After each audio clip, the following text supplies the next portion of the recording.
오늘 함께 나눌 말씀의 제목은 끝이 아닌 새로운 시작이라는 말씀의 제목으로요, 우리 믿음의 사람들에 대한 죽음에 대해서 함께 말씀을 나눠보고자 합니다. 이 창세기 50장의 말씀을 보시면 야곱의 죽음이 나오고 이어서 요셉의 죽음이 등장합니다. 사람이 죽는다는 것은 무엇을 뜻할까를 생각해 본다면요, 이제는 할 수 있는 일이 아무것도 없다라고 생각이 됩니다. 그래서 이 사망은 사람의 능력과 사람의 역할이 끝이 난다라는 것이죠. 내가 할 수 있는 것이 하나도 없다는 것이고 나의 역할과 지위가 종료가 되었다는 것입니다. 그래서 나의 생을 마지막으로 이제 마감하는 순간이 오면 우리는 비로소 깨닫게 됩니다. 나는 전적인 무능의 자리에 있다는 것을 알게 되죠. 그러나 놀랍게도 하나님의 백성들은요, 그 마지막 절대적인 무능의 순간에도 우리에게 할 수 있는 능력이 있다는 것을 또 알게 됩니다. 그래서 그 마지막 순간에도 기도의 씨앗을 심을 수 있고 또 우리의 다음 세대를 위해서 표대를 세우는 일을 할 수 있다는 것을 알게 되는 것이죠. 그래서 하나님의 백성들에게는요, 사망도 소망이 된다라고 말할 수 있는 것입니다. 자, 그래서 창세기 49장 말씀을 보면요, 아버지 야곱은 자신의 죽음을 앞두고 자식들을 향해 축복하면서 기도의 씨앗을 심습니다. 이걸 요셉도 잘 알았겠죠. 지팡이를 집으면서 숨을 참으며 간절히 드렸던 기도. 아버지 야곱은 우리를 위해서 이렇게 기도하셨구나를 요셉도 알았기 때문에요, 오늘 본문에서 그도 그 생의 마지막 순간까지 자신의 호흡을 가다듬으며 다음 세대를 향한 표대를 세우고자 했던 것입니다. 그래서 창세기 50장의 말씀은 장례식이 두 번에 걸쳐서 지속되고 있지만 그건 끝이 아닌 내일을 여는 통로로서 이 창례가 자리매김하고 있다는 것을 우리는 알게 됩니다. 그래서 사망은 절망이 아니라 우리에게 소망이 된다는 것을 말씀해 주고 있는 것입니다. 자, 그래서 저는 오늘 말씀을 통해서 하나님께서 어떻게 요셉의 끝을 시작으로 바꾸셨는지, 그래서 그 사망을 어떻게 소망으로 만들었는지를 살펴보려고 합니다. 그래서 이 땅을 살아가는 우리들도요, 우리의 삶에 있어서 그 마지막은 무엇을 의미하는 걸까? 그리고 나는 그때 내 삶을 어떻게 잘 피니시할 수 있을까를 돌아보는 시간이 되기를 바랍니다. 그래서 내게 죽음의 순간이 온다 할지라도 소망으로 바꿀 수 있도록 그날을 준비할 수 있는 하나님의 은혜와 지혜가 우리 사랑하는 믿음의 동역자분들 가운데 함께하게 되시기를 주님의 이름으로 간절히 축복합니다. 자, 먼저 첫 번째로 사망이 아니라 소망을 위하여. 자, 오늘 본문 중에서도 15절 말씀을 우리 같이 한번 읽어보겠습니다. 15절입니다. 준비 시작.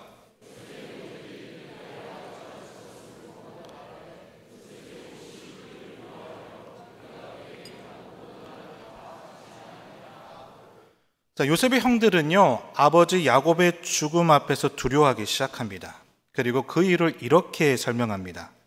아버지 야곱이 죽은 이후에 형들이 요셉에게 행했던 그 일들을 요셉이 다 갚을까봐, 복수하지 않을까라는 두려움과 염려 때문에 겁내고 떨고 있었다라고 말씀하고 있습니다. 그럼 어떤 일들을 행했을까요?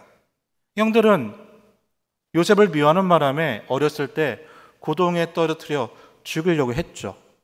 그러다가 지나가는 상인들에게 애굽의 노예로 팔기까지 하였습니다.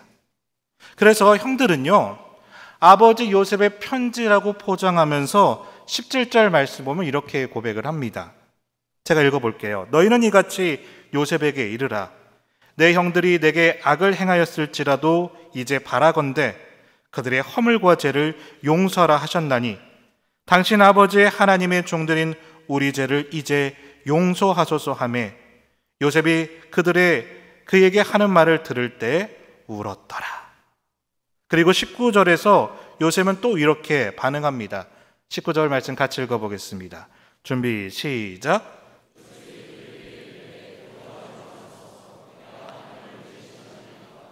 자, 두려워하고 겁먹고 있는 형들에게 요셉은 두려워하지 마세요, 겁먹지 마세요 라고 말하고 있습니다.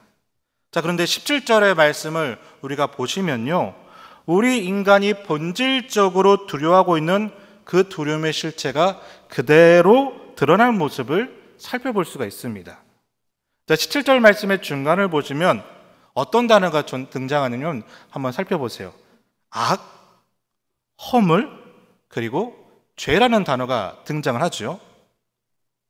우리 인간이 왜 두려움의 존재가 되었을까요? 왜 우리 인간이요, 염려하고 걱정하는 존재가 되었겠습니까? 그건요, 우리 인간 안에 허물이 있기 때문이고, 죄가 있기 때문이고요, 우리 안에 악이 있기 때문입니다. 그런 것이 없다면 두려워하지 않아도 되고 겁먹지 않아도 되는데요, 이런 것들이 우리 안에 가득하기 때문에 우리는 그 마지막 날에 하나님을 대면하는 것이 너무나 두렵고, 그 죽음 이유가 너무나 떨릴 수밖에 없는 염려하는 존재가 되어버린 것입니다. 그래서 결과가 어떻게 되었습니까? 자, 아버지 야곱이 애굽으로 내려왔을 때 당시의 나이가 130세예요. 그리고 애굽에서 147세에 죽게 됩니다. 그러니까 정상적이었다면 형들은 최소한 그 17년 동안은 애굽의 총리였던 다니엘에게서 받을 수 있는 엄청난 것들을 공급받으며 누리며 살아야 됐습니다. 그런데 무려 몇 년 동안이나요? 17년 동안이나 그들은 애굽의 엄청난 것들을 누리지 못했습니다. 오로지 요셉의 복수에 대하여 내내 두려워하며 떨고 있었다는 것입니다. 왜일까요? 무엇 때문일까요?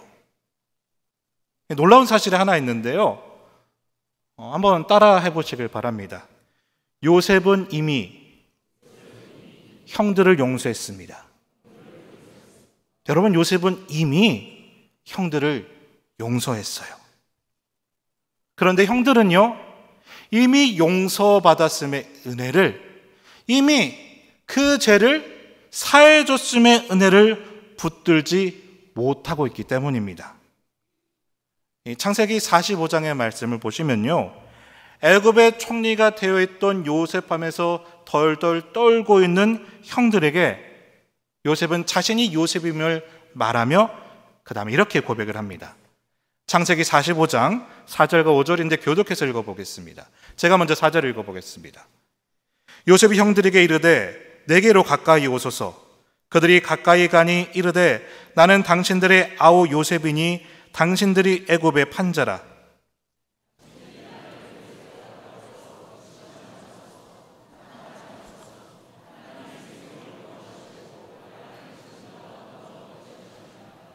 형들이 나를 판 것이 아니라 하나님이 나를 이미 애굽에 보낸 겁니다. 그러게 형들 두려워하지 마세요, 떨지 마세요, 이렇게 말하고 있는 거예요. 그러니까 공식적으로 형들과 요셉이 만났을 때 요셉이 이미 무엇을 했다는 거예요? 용서를 했어요. 다 그것들을 끊어내버린 겁니다. 그런데 형들은요, 요셉의 용서를 믿지 못했고 요셉의 용서를 의심했던 겁니다.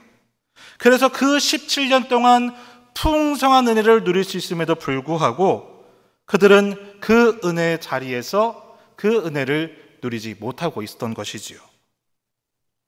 자, 그런 형들의 모습에 17절 끝부분을 보시면 요셉이 통곡하는 장면이 등장을 합니다. 왜 울었을까요? 서러웠을까? 억울했을까? 아니죠. 그 17년 동안이나 용서의 은혜, 화해의 은혜를 누리지 못하고 두려움과 덜덜 떨면서 살았던 그 형들의 영혼이요, 너무나 불쌍하고 너무나 안타깝고 너무너무 긍휼했기 때문에 그렇게 우는 것이 아니겠습니까? 사랑하는 믿음의 동역자 여러분, 죽음의 날을 영광의 날로 맞이하기 위해서 우리가 붙들어야 되는 것, 우리가 반드시 믿어야 되는 것, 그리고 우리가 반드시 기억해야 되는 것이 하나 있습니다. 우리는요, 그 십자가 앞에, 예수 그리스도의 보혈 앞에 이미 그 죄의 용서를 받은 죄인이었던 의인이었다는 것입니다. 우리는요, 죄의 흔적이 있을 수 있죠. 물론 우리가 여전히 죄의 그림자 가운데 살 수도 있습니다. 그러나 그럼에도 불구하고요, 예수님께서 나의 죄를 사하시고 십자가에서 죽으셨으니 우리는 무엇을 붙들어야 될까요? 그 용서하심의 은혜, 그 용서하심의 증거를 붙들고 그 마지막 날을 이 형제들처럼 두려워하면서 떨면서 사는 것이 아니라 온전한 하나님의 영광을 기대하며 소망할 수 있는 그 은혜가 우리에게 있게 되시기를 주님의 이름으로 간절히 축복합니다. 자, 두 번째, 죽음의 끝이 아니라 새로운 시작이 되기 위해서 18절과 19절 말씀 우리 교독해서 읽어보도록 하겠습니다. 제가 먼저 18절 읽어보겠습니다. 그의 형들이 또 친히 와서 요셉의 앞에 엎드려 이르되 우리는 당신의 종들이니이다.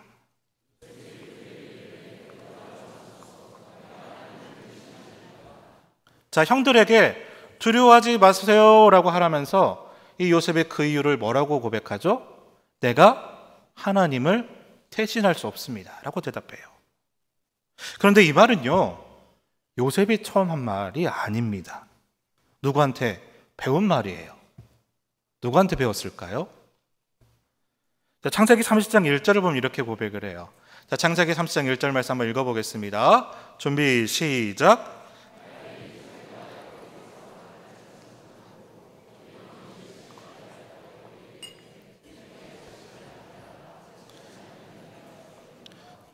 당시의 사건을 보시면 라헬이 언니 레아와 자식을 낳는 경쟁을 하게 되는데 자기 언니 레아는 쑥쑥 자식을 낳는데 자기는 이제 자식이 없는 거예요. 그러니까 이 라헬이 남편 야곱에게 불평을 합니다. 뭐라고 합니까? 내게 자식을 낳게 하라. 그렇지 않으면 내가 죽겠노라. 어떤 일이 벌어진 거예요? 부부싸움을 한 겁니다. 대판 한번 싸웠던 거예요. 그때 야곱이 어떻게 반응하느냐? 자, 이어서 2절이에요. 2절 말씀도 같이 읽어보겠습니다. 준비 시작.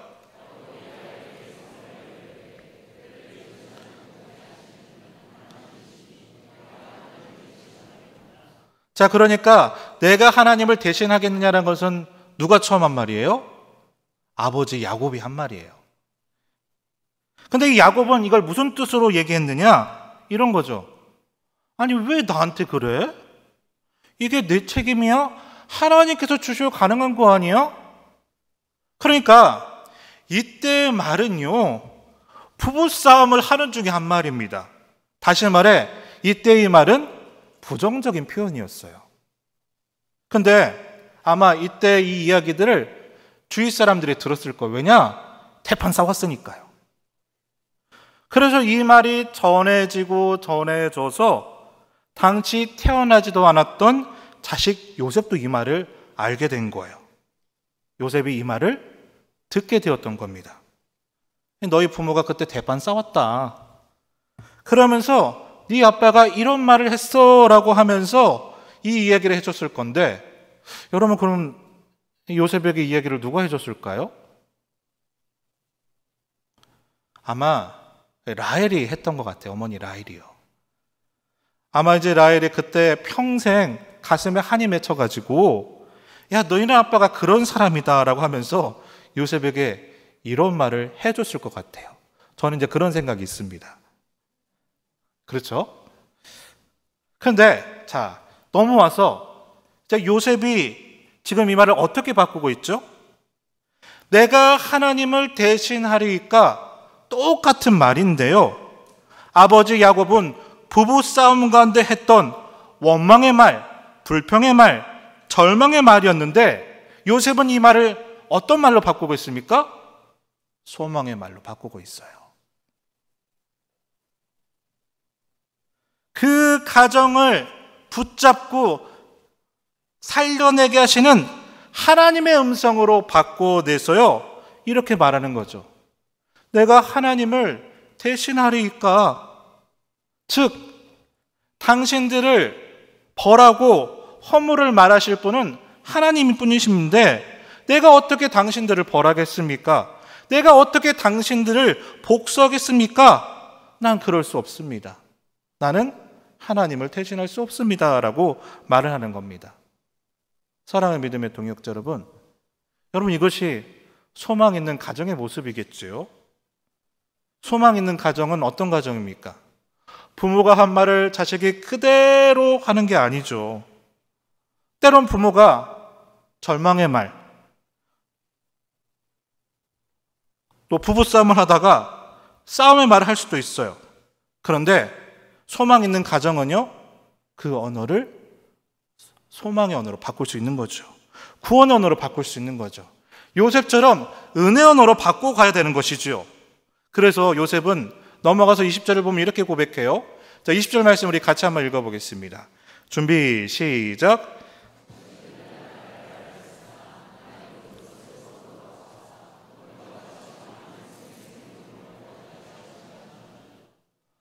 많은 백성의 생명을 구원하게 하신다. 여러분, 이게 창세기가 보여주고자 하는 핵심입니다. 많은 백성을 구원하게 하시려는 그 생명을 구원하시는 것, 여러분, 이게요, 우리 하나님의 계획입니다. 여러분, 그동안 이 아브라함 때부터 그 가문을 이어갔던 사람은 오로지 장자 한 명뿐이었어요. 아브라함에게는 이삭밖에 없었고요, 이삭에게는 쌍둥이 둘째였던 야곱밖에 없습니다. 그 외에 아들들은 어떻게 되었습니까? 모두 다 이방인이 되었거나 태적들이 되었습니다. 그런데 요셉에 이르러서는 이 야곱의 12명 아들 다 한 명도 다고자가 없어요. 다 하나가 되어서 그 애굽이라는 곡식단에서 그 요셉의 꿈대로 건짐을 경험하고 있다는 겁니다. 여러분, 이것이 바로 하나님께서 주시고자 하는 꿈입니다. 여러분, 이것이요, 우리 하나님의 구원의 계획이 됩니다. 자, 근데 이게 어디서 이루어진 거라고요? 한번 외쳐보겠습니다. 가정 안에서. 가정 안에서. 그 가정이라는 틀 안에서 모든 백성의 생명을 구원하게 하시려는 그 하나님의 계획, 그게 바로 그 죽음에서도 생명을 보았던 요셉을 통해 그 일이 이루어지게 되었다는 것입니다. 그러기에 사랑하는 믿음의 동역자 여러분, 꼭 기억하세요. 구원은요, 가정에서부터 시작됩니다. 그러기에 하나님의 구원 계획은요, 그 가정에서 나의 입술로부터 시작됩니다. 내 입술의 고백을 통하여 나의 가정이, 그리고 열방이, 그리고 모든 민족이요, 사망에서 생명으로 검증받는 그 하나님의 구원의 계획에 동참하는 일들을 바로 누구를 통해서? 나를 통해서, 어디로부터? 가정에서부터 시작될 수 있는 여러분들이 되시기를 주님의 이름으로 간절히 축복합니다. 자, 마지막 세 번째, 영광의 죽음을 위하여. 자, 24절 말씀에서 요셉은요, 이제 자신의 죽음을 앞두고 놀라운 고백을 남깁니다. 자, 내려가셔서 24절 말씀 우리 같이 한번 읽어보겠습니다. 24절입니다. 준비, 시작.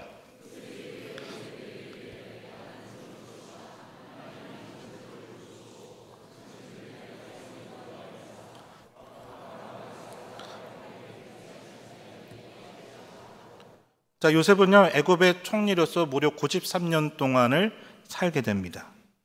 그래서 이 애굽이라는 땅은 요셉에게 있어서는 모든 부와 명예를 준 곳입니다. 근데 자, 요셉은 자신의 죽음을 앞두고요, 애굽의 화려함보다는 하나님께서 약속하신 지금 가나안 땅을 바라보고 있어요. 자, 그래서 넘어가서 25절을 보면 이렇게 고백을 합니다. 우리 같이 한번 읽어보겠습니다. 준비, 시작.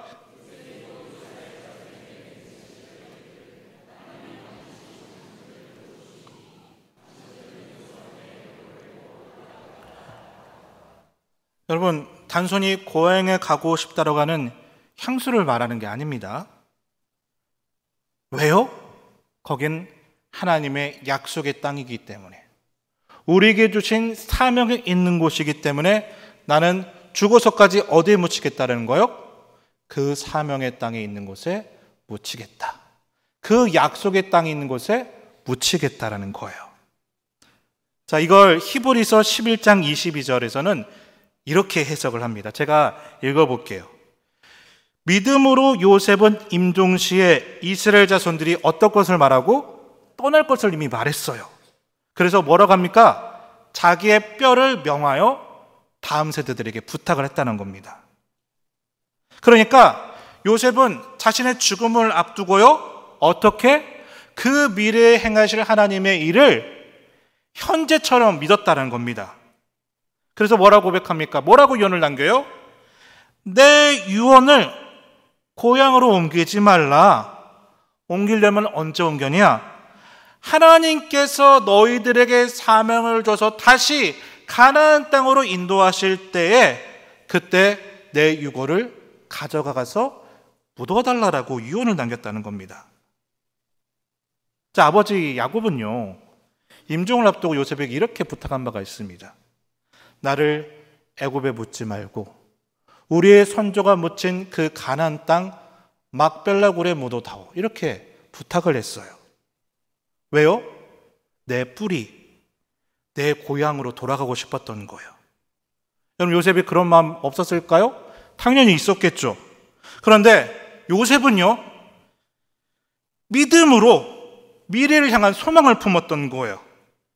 다시 말해, 아버지 야곱은 죽음을 앞두고 안식을 구했다면 요셉은요, 다음 세대들의 미래를 위해서 자신을 내어놓았던 겁니다. 왜냐? 훗날 이 애굽에서 태어나고 자랐던 이 다음 세대들이 언젠가 절망한 날이 올 겁니다. 그렇죠? 그때 이 요셉의 믿음의 고백은 이 다음 세대들이 요셉의 그 유고를 보면서 포기하지 않도록 용기를 주고 싶었던 겁니다. 아, 우리 조상 요셉이 그 유고를 여기에 묻히면서 나중에 그 사명 있는 땅 가나안 땅으로 묻어달라고 유언했던 것은 하나님께서 정말 우리를 그 땅으로 옮기실 거라는 뜻이 있구나. 그러니까요, 이 요셉의 고백은요, 다음 세대들을 일으키는 사명의 도구가 되었던 거예요. 죽어서까지 그 사명의 도구가 되길 원했다는 겁니다. 실제로 그 믿음이 다음 세대들에게 전해졌죠. 그래서 출애굽기 13장 19절 말씀을 보면요, 400년 후에 모세와 다음 세대들이 어떻게 하느냐? 요셉의 유고를 가지고 출애굽을 하게 돼요. 사랑하는 믿음의 동역자 여러분, 죽음을 앞두고 고백했던 이 요셉의 유언은요, 오늘 우리에게도 큰 도전을 줍니다. 먼저 첫째로 우리의 믿음은요, 개인적인 차원을 넘어서야 될 겁니다. 같이 외쳐보겠습니다. 개인적인 차원을 넘어서야 됩니다. 개인적인 차원을 넘어서야 됩니다. 왜 그럴까요? 우리의 신앙은요, 내 세대에서 끝나는 게 아니에요. 우리의 자녀와 다음 세대들에게 전해져야 될 소중한 유산이기 때문입니다. 내 믿음은요, 나로서 끝난 것이 아니에요. 앞으로도 여기서 꾸준히 출석하게 될 다음 세대들의 가정에게도 있기 때문에 내 믿음의 고백이 중요한 겁니다. 그렇죠? 둘째로 우리가 또 기억할 게 뭐냐면요, 현재 고난 가운데서도 한번 외쳐보겠습니다. 하나님의 큰 계획을 바라봅시다. 내가 현재 고난이 있더라도요, 우리는요, 하나님의 더 큰 계획을 바라볼 수 있어야 돼요. 자, 요셉은요, 풍족하게 살고 있었어요. 왜냐? 애굽의 총리잖아요. 그런데 그 삶마저도 하나님의 큰 역사 가운데 하나임을 알고 있었다는 겁니다. 우리도 마찬가지입니다. 우리도 그 어떤 상황에 처한다 할지라도요, 그게 내가 원하지 않은 부정적인 상황이라도 여러분, 그것도 하나님의 큰 그림 안에 있어요. 무엇을 향하신, 나를 최선으로 인도하기 원하실 그 그림 안에 있음을 여러분 신뢰하면서 소망을 가지게 되시길 바랍니다. 마지막 세 번째, 우리는 우리의 죽음마저도 다음 세대들에게 믿음을 전할 수 있는 도구가 되셔야 됩니다. 그 믿음이 있었기 때문에 출애굽이 열려갔던 겁니다. 그 고백이 있었기 때문에 창세기에서 출애굽기로 넘어가게 된 것입니다. 그 유언이 있었기 때문에 그들이 애굽에서 안주하지 않고 하나님께서 허락하신 그 사명의 땅으로 나아갈 수 있게 된 것입니다. 사랑하는 믿음의 동역자 여러분, 오늘 우리도 요셉처럼 다음 세대를 향한 그 믿음의 소망을 품으셔서 우리의 삶 전체를 하나님의 신실하심을 나타내는 그 살아있는 증거로 드러낼 수 있는 여러분 되시기를 주님의 이름으로 간절히 축복합니다. 말씀을 정리하겠습니다. 여러분이 지금 어떤 어려움 가운데 있던지요, 어떤 절망의 터널 가운데 있던지요, 심지어 죽음의 그림자가 여러분을 덮고 있을지라도요, 여러분 기억하시길 바라요. 하나님의 구원의 그 계획은 계속됩니다. 그렇게 그 죽음을 앞두고도 요셉은 용서를 확인하였고 가정의 회복을 품었고 약속의 땅 가나안을 바라보았죠. 우리도 그 하늘의 가나안 영원한 본향 땅을 잊지 마시길 바랍니다.